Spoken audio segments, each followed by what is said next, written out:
Audio Jungle.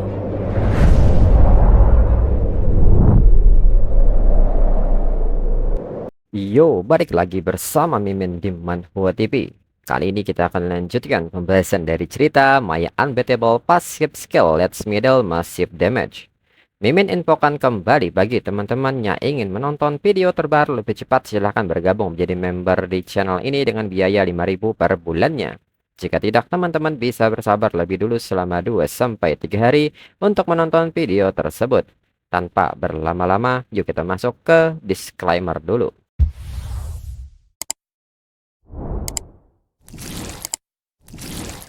Disclaimer, silahkan abaikan hal ini jika kalian sudah mengerti. Ini peringatan mengenai konten di channel ini. Video ini berisi alur cerita komik yang mempermudah bagi teman-teman untuk mengetahui isi ceritanya dan memahami alur ceritanya. Jika ada kesamaan tokoh, tempat, maupun isu yang sedang hangat, itu benar-benar tidak disengaja. Dan peringatan bagi teman-teman untuk tidak mencontoh atau meniru perkataan maupun perbuatan yang tidak baik yang ada di video ini. Karena cerita ini hanyalah fiktif belaka. Jika mengerti, yuk kita masuk ke ceritanya. Qianmo kembali mengatakan jika mereka bisa menjadi pahlawan yang menyelamatkan kota Sanling kali ini, tidak mustahil bagi asosiasi pandai besi untuk menempanya satu masing-masing dari mereka. Mereka pun mengatakan bahwa mereka bersedia melewati api dan air untuk Qianmo. Dalam pikiran Qianmo, tamparan dan kencan manis. Orang-orang ini akhirnya berperilaku baik. Jika dirinya tidak ingin menyelesaikan ini dengan cepat, dirinya tidak akan membutuhkan orang-orang ini sama sekali. Lalu kini mereka yang terus menelusuri gunung berapi ini kembali bertemu dengan Flame Giant Wolf. Flame Giant Wolf kini bersiap melepaskan napas apinya. Para pemburu hadiah kini meminta rekan-rekannya untuk berhati-hati. Hingga kini Flame Giant Wolf lepaskan serangannya. Salah satu pemburu hadiah yang berperan sebagai kenaik mengatakan bahwa dirinya akan memblokirnya. Ini tidak masalah sama sekali. Seperti yang diharapkan dari senjata perak epic, dirinya merasa kekuatan tempurnya telah melonjak satu tingkat penuh. Rekannya yang bertindak sebagai assassin pun membenarkan si kenaik. Ini berjalan jauh lebih lancar daripada satu Wokefu yang bertanggung jawab. Rekan satunya yang bertindak sebagai mage meminta teman-temannya untuk tidak bermalas-malasan. Flame Giant Wolf belum mati. Hingga pada akhirnya, Qianmo kini maju mengayunkan senjatanya hingga memotong kepala Flame Giant Wolf. Si assassin pun kembali mengatakan bahwa dirinya tidak menyangka semuanya akan berjalan semulus ini. Si mage pun menyebut ini semua berkat senjata perak dari Qianmo dan kepemimpinannya. Dia jauh lebih baik daripada Luo Kefu. Si kenaik mengatakan bahwa mereka mungkin benar-benar bisa menyelamatkan kota Sanling. Dirinya penasaran bagaimana para pandai besi itu akan memberi mereka hadiah. Qianmo meminta mereka untuk tidak terlalu terburu-buru. Mereka hampir sampai di lokasi Giant Rock Demon. Masih ada pertempuran berat di depan. Assassin pun membenarkan ucapan Qianmo. Mereka terlalu ceroboh sebelumnya. Kenaik menyebut dengan Qianmo di sini, mereka seharusnya akan baik-baik saja. Lalu saat mereka masuk lebih jauh, mereka pun akhirnya sampai di tempat tujuan, di mana Giant Rock Demon level 120 dengan 210.000 health point telah terbangun. Mage pun bertanya mengapa bos ini jauh lebih besar sekarang tampaknya, bahkan lebih kuat dari sebelumnya. Kenaik pun juga mengatakan bahwa ukuran monster ini sangat konyol. Assassin pun bertanya-tanya bisakah mereka benar-benar mengalahkannya. Qianmo menyebut bahwa Giant Rock Demon ini hanyalah makhluk tak berakal yang diberi makan oleh gunung kematian. Health point-nya memang tinggi tetapi membunuhnya tidak akan sulit. Namun sebagai inti dari gunung kematian, membunuhnya berarti urat panas bumi kota Sanling akan mati selamanya. Itu tidak akan pernah bisa berfungsi sebagai basis asosiasi pandai besi lagi. Assassin pun mengatakan bahwa mereka bekerja sangat keras untuk sampai di sini. Selama mereka membunuh Giant Rock Demon, mereka akan mendapatkan poin pengalaman dan hadiah misi. Siapa yang peduli dengan kota Sanling? Qianmo tidak membenarkan hal itu. Mereka harus mengikuti arahan dari dirinya.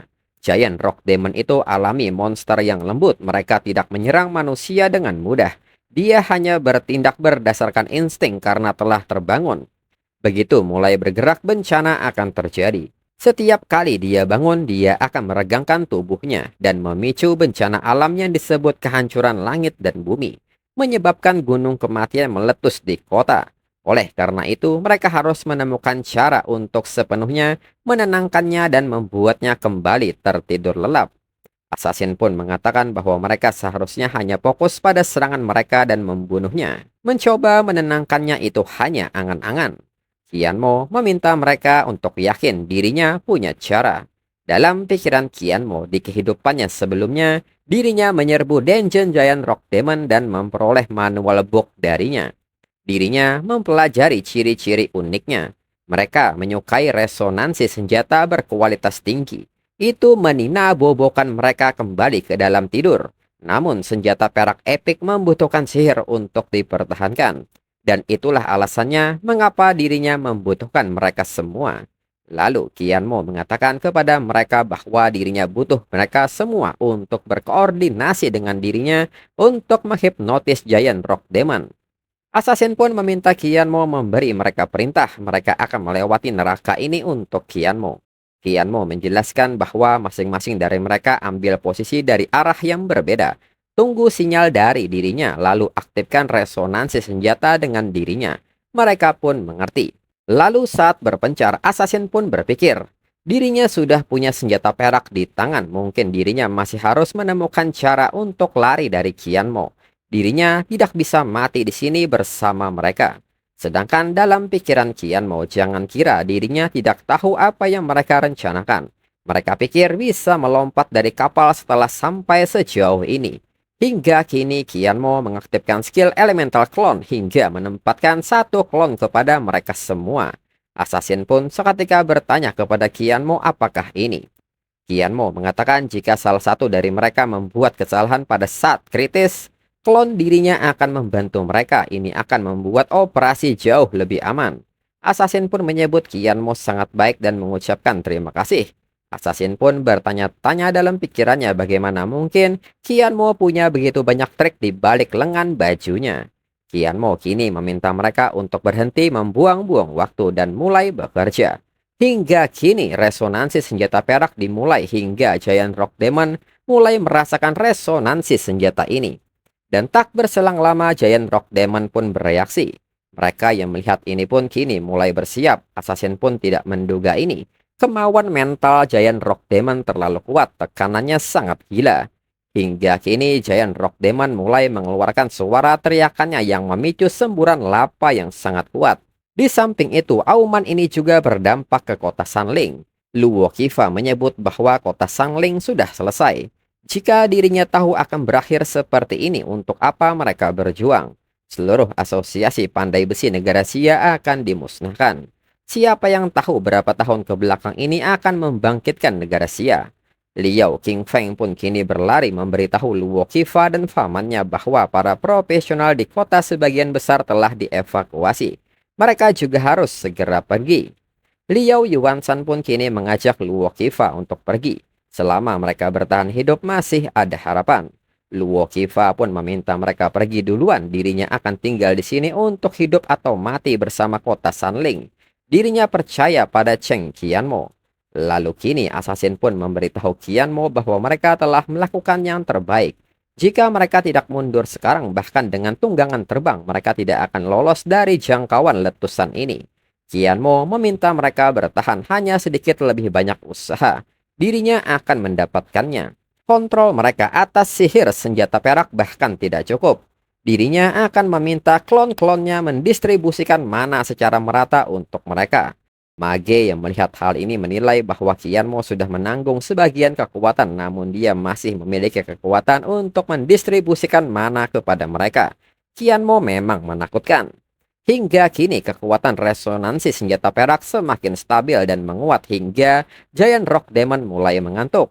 Qianmo yang melihat hal ini menyebut itu berfungsi dan hampir selesai. Qianmo meminta mereka untuk tidak mengendur. Tarik tambang yang akan datang akan menjadi bagian yang paling melelahkan. Satu kesalahan dan semuanya akan sia-sia.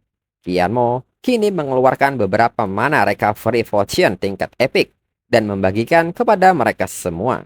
Assassin yang menerima ini mengatakan bahwa ini ramuan yang sangat berharga. Qian Mo benar-benar murah hati. Sepertinya mereka harus berjuang sampai akhir, atau orang-orang akan berpikir bahwa pemburu hadiah sebenarnya tidak berguna. Dengan ini, Assassin mengajak rekan-rekannya untuk memberikan orang besar ini semua yang mereka punya.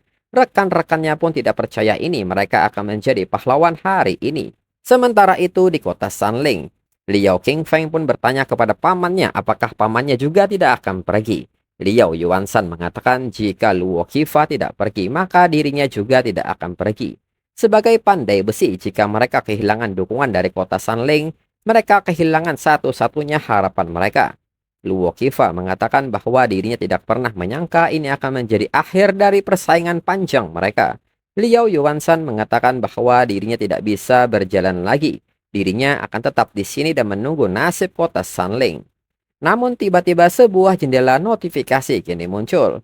Liao Qingfeng pun bertanya apakah ini dan ternyata ini adalah notifikasi mengenai keberhasilan Qian Mo dan tim memenangkan dan menghipnotis Giant Rock Demon. Dan mereka menyelesaikan misi Gunung Kematian dengan waktu 2 jam 5 menit 10 detik.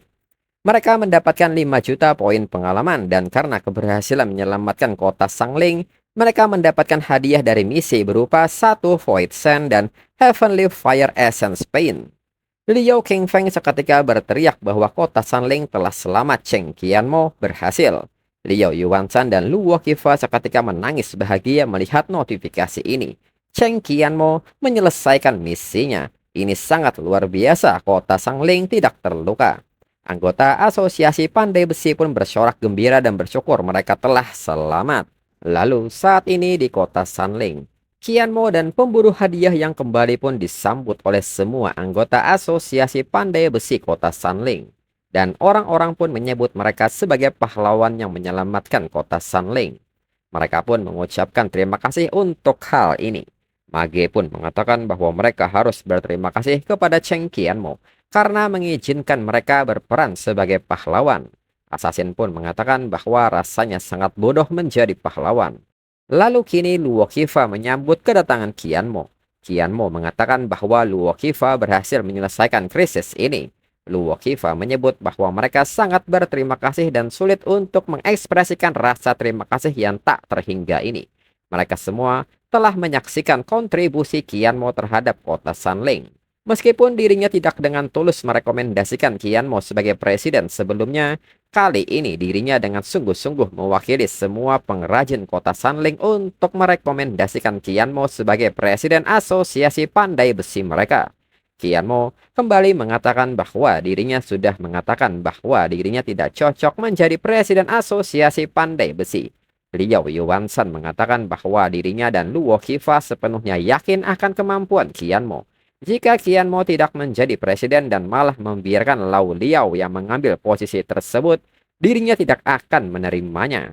Luo Qifa pun membenarkan hal itu. Dirinya juga tidak yakin pada Lao Liao. Salah seorang mengatakan bahwa menurutnya Qian Mo adalah satu-satunya yang memenuhi syarat untuk menjadi presiden asosiasi. Orang lain pun membenarkan hal itu. Dirinya tidak akan menerimanya jika orang lain atau siapapun yang berada di posisi itu selain Qian Mo. Hanya Qian Mo yang mampu melakukan pekerjaan itu. Qian Mo meminta semua orang untuk tenang. Bukannya dirinya tidak ingin mengambil posisi presiden ini, tetapi dirinya masih terlalu muda dan tidak memenuhi syarat untuk memikul tanggung jawab sebesar itu. Dirinya punya kandidat yang lebih baik untuk menjadi presiden. Mereka pun seketika bertanya mengenai kandidat yang lebih baik ini dan siapakah dia. Qian Mo mengatakan bahwa itu adalah Jiang Wenliang, presiden cabang kota Tianfeng. Dalam hal senioritas dan skill menempa, dia adalah yang terbaik di asosiasi umum. Luo Qifa mengatakan bahwa Master Jiang Wenliang cukup memadai. Liao Yuansan menyebut bahwa Jiang Wenliang adalah kandidat yang baik, tapi mereka masih berharap Qian Mo akan mendapatkan posisi di asosiasi. Anu seketika menyela hal ini dan mengatakan bahwa ini mudah dipecahkan. Qian Mo sebagai presiden dari Guild Everlasting Fake tidak memiliki banyak energi untuk mengelola asosiasi pandai besi. Akan lebih baik untuk menetapkan posisi presiden kehormatan untuk Qian Mo yang tidak akan mengelola urusan tetapi akan memiliki hak dan tanggung jawab yang sama dengan presiden. Liao Yuanshan yang mendengar hal ini mengatakan bahwa presiden kehormatan itu adalah ide yang bagus. Dengan ini apa pendapat Qian Mo? Qian Mo mengatakan jika dirinya tidak perlu mengelola urusan keuangan maka dirinya tidak akan keberatan. Luo Qifa pun mengerti jika demikian dirinya tidak keberatan jika Jiang Wenliang menjadi presiden asosiasi pandai besi. Liao Yuanshan pun mengatakan bahwa dirinya juga tidak keberatan tapi Jiang Wenliang ada di kota Tianfeng. Jadi siapa yang akan memberitahunya tentang ini? Qian Mo meminta mereka untuk menyerahkan ini pada dirinya. Dirinya juga perlu pergi ke kota Tianfeng. Dalam pikiran Qian Mo, sekarang setelah dirinya mengumpulkan semua bahan untuk Thousand Bladed Umbrella, dirinya butuh seorang master yang kuat untuk membantu dirinya membangunnya kembali dan tingkat keahlian Jiang Wenliang sangat cocok. Lalu Qian Mo mengatakan karena sekarang misi penyelamatan selesai, saatnya mengembalikan senjata perak epik yang mereka semua miliki. Assassin seketika bertanya bisakah Qian Mo menjual senjata ini kepada mereka. Teng pun menyebut ini senjata yang hebat, senang bisa menggunakannya. Mage pun mengatakan bahwa mereka akan membayar berapapun harganya jika Qian Mo bisa menjualnya kepada mereka. Qian Mo mengatakan bahwa item-item tingkat epic ini adalah apa yang akan dirinya rencanakan untuk diberikan kepada teman-teman terdekatnya. Jika mereka menginginkannya, mengingat kontribusi mereka, dirinya rasa aliansi tidak akan pelit dengan beberapa senjata epic. Luo Qifa pun meminta Qian Mo untuk tidak khawatir. Meskipun mereka membuat kesalahan sebelumnya, mereka membantu menyelamatkan kota Sanling. Asosiasi akan memaafkan dan melupakan masa lalu dan asosiasi bahkan akan membuat penempa pembuat senjata perak epik hanya untuk mereka. Para pemburu hadiah pun mengerti, maka mereka akan mengembalikan senjata perak ini kepada Qian Mo. Kemudian dalam pikiran Qian Mo, dengan cara ini mereka mendapatkan kembali kendali atas sejumlah besar pengrajin. Mereka telah menyelesaikan lebih dekat ke tujuan menyatukan angkatan bersenjata apokalips. Lalu notifikasi pun menyebut bertahun-tahun kemudian puisi-puisi yang ditulis oleh para penyair pengembara kota Sanling mengulang kisah ini. Dalam menghadapi bencana alam, pahlawan legendaris Cheng Qian Mo memimpin para pahlawan dari berbagai ras untuk bergabung dan mengalahkan Giant Rock Demon, menyelamatkan kota Molintain. Tidak ada yang tahu bahwa yang disebut sebagai pahlawan dari berbagai kelompok etnis hanya mampu mencapai prestasi ini karena mereka dipaksa dan tergoda oleh pahlawan yang sebenarnya. Lalu Mage pun bertanya kepada Qian Mo, tidak bisakah mereka benar-benar bekerja sama dengan Qian Mo? Assassin pun membenarkan hal itu, mereka tidak akan menyusahkan Qian Mo. Mulai sekarang buka lembaran baru. Qian Mo mengatakan bahwa dirinya punya urusan lain yang harus diselesaikan dan dirinya tidak membutuhkan siapapun untuk menemani dirinya. Menurutnya, mereka semua harus tinggal di kota Sanling. Tempat ini cukup bagi mereka untuk bersinar dan dirinya mungkin membutuhkan bantuan mereka di masa depan. Assassin pun mengatakan karena Qian Mo bilang seperti itu, maka mereka akan tinggal di kota Sanling dan menunggu instruksi dari Presiden Qian Mo kapan saja. Qian Mo mengerti dan kini pamit pergi dan mereka akan bertemu kembali di lain waktu dan seketika pergi.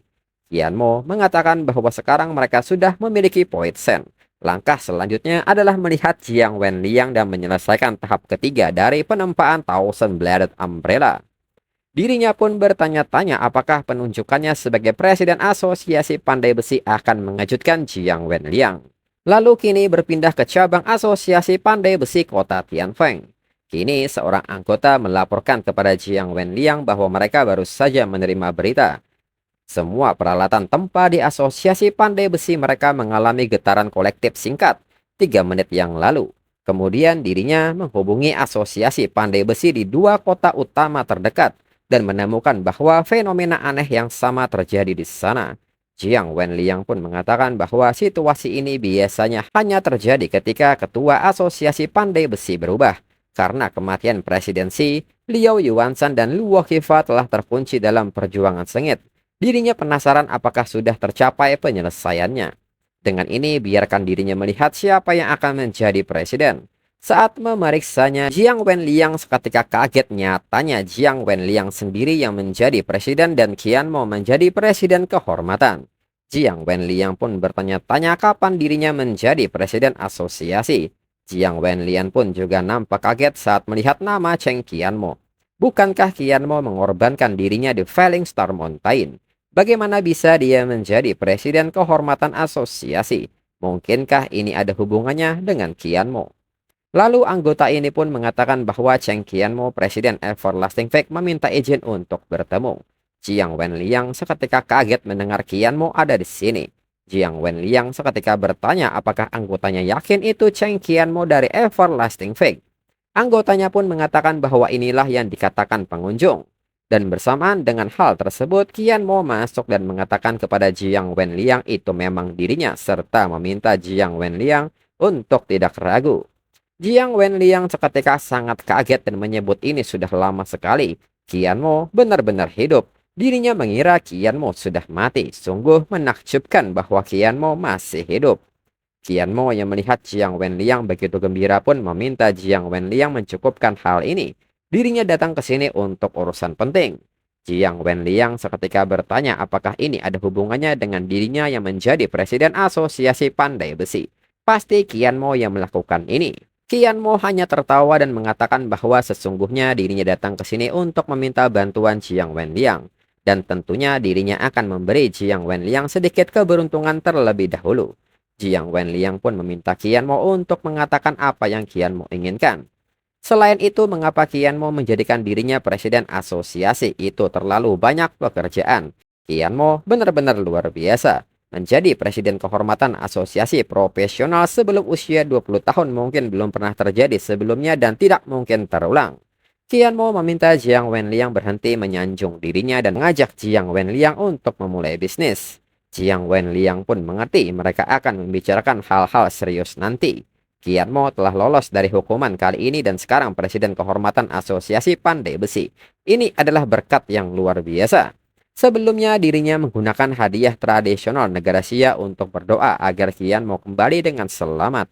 Dirinya berharap Qian Mo memiliki masa depan yang cerah dan terus sukses. Jiang Wenliang pun meminta Qian Mo makan dengan cepat, anggap saja itu sebagai bentuk rasa syukur. Dalam pikiran Qian Mo, di negara Xia, para tetua menyiapkan kue semacam ini dan menyaksikan anak itu memakannya sambil berdoa untuknya. Setelah menjalani dua kehidupan, dirinya selalu sendirian, tetapi ternyata dirinya punya keluarga yang peduli pada dirinya. Jiang Wenliang mengatakan bahwa pria tua ini telah menjalani hidup yang kesepian dan akhirnya bertemu dengan Qian Mo. Dirinya sudah lama menganggap Qian Mo sebagai keluarga. Setelah apa yang terjadi di Falling Star Mountain, dirinya pikir Qian Mo benar-benar menghilang. Sungguh baik Qian Mo masih hidup, sungguh sangat baik. Qian Mo yang memakan kue ini pun mengatakan bahwa baunya sangat enak dan mengucapkan terima kasih kepada Jiang Wenliang. Jiang Wenliang mengatakan bahwa dirinya tidak tahu apa yang telah Qian Mo lalui kali ini. Qian Mo bilang ingin bertemu dengan dirinya tentang sesuatu yang penting. Tapi apakah itu sesuatu selain mengambil alih posisi presiden asosiasi? Qian Mo seketika mengeluarkan sebuah kertas yang merupakan cetak biru untuk Thousand Bladed Umbrella tingkat ketiga yang sangat kompleks. Qian Mo bertanya apakah Jiang Wenliang mau mencoba menempa Divine Artifact. Dirinya sudah menyiapkan semua bahannya dan dirinya tinggal menunggu Jiang Wenliang untuk memulai pekerjaan bersama. Jiang Wenliang mengatakan bahwa terakhir kali peningkatan tingkat kedua memungkinkan dirinya untuk berhasil maju ke Grandmaster. Kali ini untuk peningkatan ketiga, seharusnya Qian Mo tidak perlu datang secara pribadi. Beritahu lokasinya dan dirinya akan pergi ke sana secara pribadi untuk membantu Qian Mo. Dirinya sangat menantikan untuk melihat seberapa besar keributan yang akan ditimbulkan oleh kembalinya Qian Mo di seluruh Apokalips. Dan chapter berakhir.